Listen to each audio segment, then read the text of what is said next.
Badai mengamuk di luar rumah tua kecil itu, di mana di dalam seorang wanita tua kecil menggoyangkan seorang bayi kecil di lututnya yang tua. Bayi itu tertawa terbahak-bahak ketika wanita tua itu membuat wajah dan suara lucu untuk anak itu, berusaha menghiburnya saat mereka menunggu orang tuanya kembali dari malam yang sangat mereka butuhkan. Wanita tua itu sendiri butuh istirahat sekarang. Dia lupa betapa melelahkannya mengawasi seorang anak. Oke, itu sudah cukup. Sudah waktunya bagi kita berdoa untuk tidur sebentar sebelum orang tuamu kembali. Dia bangun dan membawa bayinya ke kamar terdekat yang terlihat seperti kamar bayi pada satu waktu, tapi itu tidak digunakan selama bertahun-tahun. Saat dia pergi untuk menaruh anak ke tempat tidurnya, embusan angin yang kuat bertiup melalui ruangan. Dia meletakkan bayinya dan bergegas ke jendela dan menutupnya. Itu pasti dibiarkan terbuka karena kesalahan. Ruangan itu dingin karena angin, tapi dia punya sesuatu untuk memperbaikinya. Dia pindah ke lemari kecil dan membuka pintu berderi. Wanita tua kecil itu berusaha meraih rak paling atas dan meraba-raba. Itu dia. Dia menarik selimut bayi. Selimut biru muda lembut dengan hewan berwarna-warni tercetak di atasnya. Sepertinya sudah lama di atas sana dan dia menggoyangnya dengan baik sebelum berjalan kembali ke tempat tidur bayi itu. Lihat, apa yang kita punya ini? Selimut ayahmu sendiri. Dia memberikan goyangan lagi. Ini dia. Bagus seperti baru. Dia bersandar ke tempat tidur dan membungkus anak kecil yang tak berdaya di dalam selimut sebelum memberinya ciuman lembut di dahi. Sekarang kamu tidur. Ibu dan ayahmu akan kembali sebelum kamu menyadarinya, dan kita ingin menunjukkan pada mereka betapa hebatnya nenek sebagai pengasuh bayi, bukan? Dengan begitu, aku bisa melihatmu setiap saat. Wanita tua kecil itu mematikan lampu dan keluar dari ruangan, meninggalkan pintu yang retak hanya beberapa inci. Dia kembali ke sofa dan merebahkan diri di atasnya. Hampir segera setelah dia melakukannya, bayinya mulai menangis. Sambil menghela nafas, dia bangkit dan kembali ke kamar bayi. Ada apa sayang kecil? Katanya sambil menyalakan lampu. Oh tidak, dia bergegas kembali ke tempat tidur. Kamu telah menendang selimutmu. Kamu pasti kedinginan.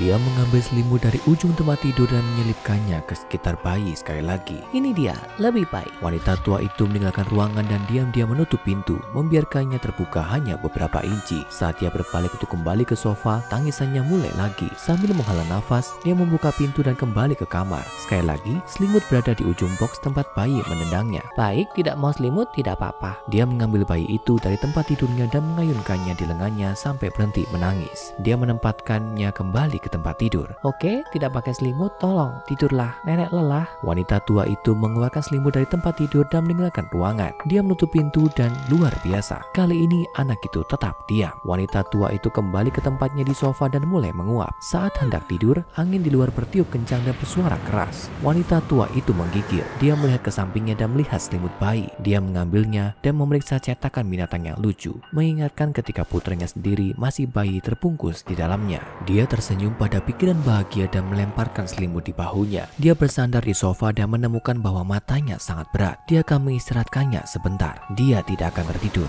Dia hanya akan istirahat. Mama, ini kami kembali. Sekali lagi terima kasih untuk... Pasangan itu berteriak ketika mereka memasuki rumah untuk menemukan bahwa wanita tua itu berbaring terlungkup di lantai dalam genangan darah. Sumber darahnya jelas. Potongan daging dari bahu dan punggung atas telah robek, meninggalkan lubang berkeriki seolah-olah dia dianiaya oleh binatang. Saat pria itu berlari ke wanita tua itu, mencoba melakukan apapun yang dia bisa untuk membantunya, wanita itu bergegas lari ke kamar bayi untuk menemukannya bahwa bayi itu tidur nyenyak di boxnya. Wanita itu mengambil anak itu, air mata mengalir di pipinya, dan kembali ke ruang tamu untuk melihat suaminya berlutut di samping ibunya yang sudah meninggal. Baik suami maupun istri begitu terkejut dengan apa yang mereka temukan sehingga tidak ada yang memperhatikan selimut bayi yang tergeletak di sofa, atau bahwa mulut kejang berumuran darah di atasnya perlahan memudar dari pandangan sampai hilang sama sekali. Ada sedikit dalam hidup yang lebih nyaman daripada selimut favorit. Mungkin kamu pernah punya yang sama sejak kamu masih kecil, atau kamu punya yang berat yang kamu ingin selimuti dirimu di dalamnya saat kamu merasa sedih, atau mungkin hanya satu yang sangat lembut dan hangat sehingga kamu akan melakukan apa saja untuk menjaganya. Anomali hari ini memainkan perasaan itu, menggunakannya untuk korbannya dengan menjadi salah satu anomali predator yang lebih berbahaya di arsip organisasi SCP. Ini adalah SCP-799, juga dikenal sebagai selimut karnivora. SCP-799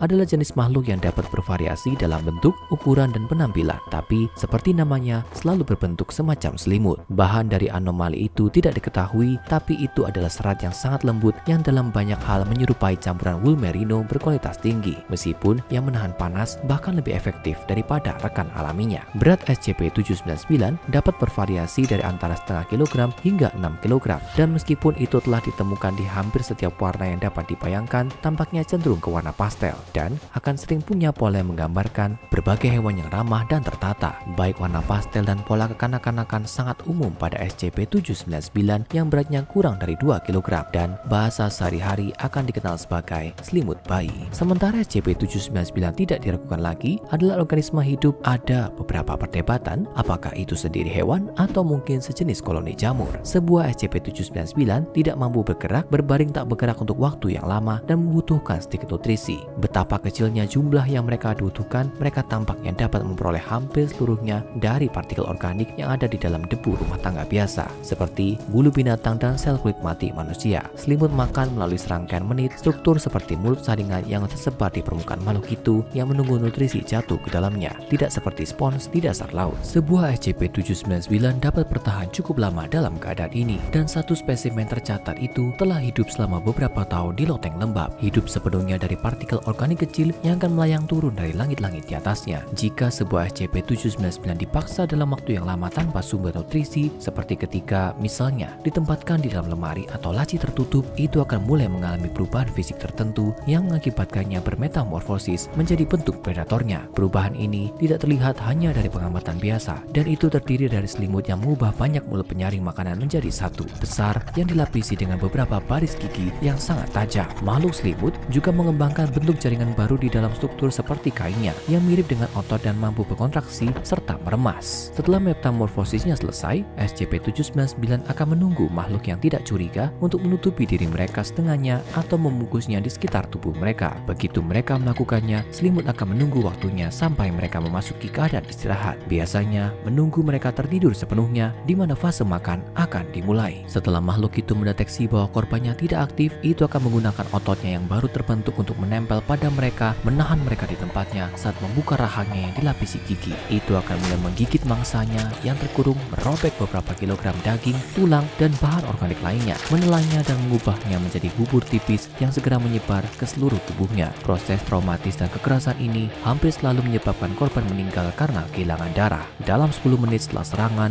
mulut pada SCP-799 akan diserap kembali sepenuhnya tanpa meninggalkan tanda-tanda bahwa itu adalah selimut tidak biasa. Meskipun selimut yang sekarang secara misterius memiliki berat beberapa kilogram lebih banyak dari sebelumnya. 40 menit setelah serangan, seluruh sistem pencernaan di dalam SCP-799 akan mengalami demetamorfosis kembali ke bentuk aslinya, dengan satu saluran pencernaan diubah sekali lagi menjadi banyak mulut penyaring makanan yang tersebar. Sementara SCP-799 lebih dari senang untuk memakan hewan berdarah panas termasuk manusia. Itu tidak menunjukkan minat pada hewan berdarah dingin atau benda mati. Tampaknya indranya mungkin terbatas hanya pada sentuhan dan panas, menggunakan itu sebagai tanda bahwa itu sekarang melilit makanan potensial. Menambah keanehan SCP-799 adalah itu bereproduksi melalui tunas, seperti cacing pipih dan karang. Ketika itu telah menyerap nutrisi yang cukup dan meningkatkan masanya secara cukup, baik dengan sangat lambat melalui makanan tersaring atau dengan cepat melalui fase karnivoranya, itu akan mulai terlihat seperti selimut. Selama beberapa minggu, salah satu kotak selimut akan mengembang dan meluncur dari selimut. Ciptaan baru yang lebih kecil ini akan menyerupai bantal serbet atau bantal, sampai itu juga mulai makan dan tumbuh. Ciptaan baru adalah tiruan sempurna dari induknya, identik dalam segala hal, dan pada akhirnya akan tumbuh ke ukuran yang sama dan memulai siklus reproduksinya sendiri. Tidak diketahui secara pasti berapa lama waktu yang dibutuhkan SCP-799 untuk mencapai kedewasaan penuh, tapi perkiraan terbaik saat ini adalah bahwa ketika disimpan dalam fase makanan tersaring, sebuah cipta akan bereproduksi setiap 50 hingga 60 tahun. Ciptaan SCP-799 cukup umum di seluruh planet ini, dan organisasi SCP saat ini memiliki ratusan dalam penahanan. Sayangnya, tidak diketahui berapa banyak yang masih ada di alam liar, karena sangat sulit untuk mengidentifikasinya sebagai satu-satunya cara yang dapat diandalkan adalah melalui pengujian genetik. Namun, jika ada yang ditemukan, itu harus segera dihancurkan, karena organisasi sudah memiliki populasi yang cukup besar dalam penahanan untuk tujuan penelitian, dan itu menimbulkan terlalu banyak risiko, baik dalam hal bahaya maupun paparan pada masyarakat umum. SCP-799 telah diklasifikasikan sebagai Euclid, dan setiap ciptaan ditahan dalam sel biocontainmentnya sendiri yang terpisah di lokasi Bio 66. Debu secara teratur dikumpulkan dari lokasi asrama anggota tingkat D dan ditabur ditaburkan di atas selimut secara teratur untuk menjaga mereka tetap dalam keadaan penyaring, meskipun hanya cukup untuk mempertahankan ukurannya dan tidak memungkinkan mereka untuk bereproduksi. Jika ada kain kecil yang muncul di loker penyimpanannya, benda itu harus segera dikeluarkan dan disimpan secara terpisah. SCP-799 bukan satu-satunya makhluk pemangsa yang menyerupai kain yang bagus dalam penahanan organisasi, dan penelitian tentang kemungkinan koneksi ke SCP-1626, sweatshirt abu-abu besar yang memasukkan serat tembus ke siapapun yang kurang beruntung untuk memakainya, sedang berlangsung. Sekarang, cek dan tonton entry lain dari file Dr. Bob seperti SCP-1051 Extraterrestrial Nevadan untuk anomali lain dengan strategi makanya agak unik, dan pastikan kamu subscribe dan aktifkan notifikasi sehingga kamu tidak melewatkan satu anomali pun saat kita menggali lebih jauh ke dalam arsip rahasia organisasi SCP.